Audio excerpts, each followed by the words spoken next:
First, add text using the text box.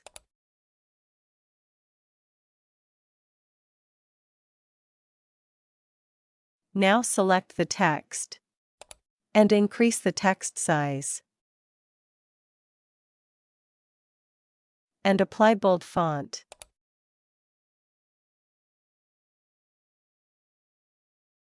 Go to Insert tab.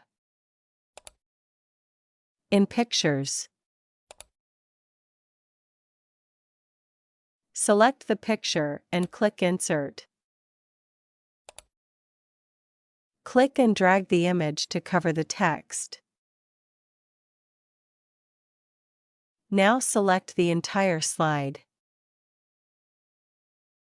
and go to Format tab. In Merge Shapes, select Intersect. That's it.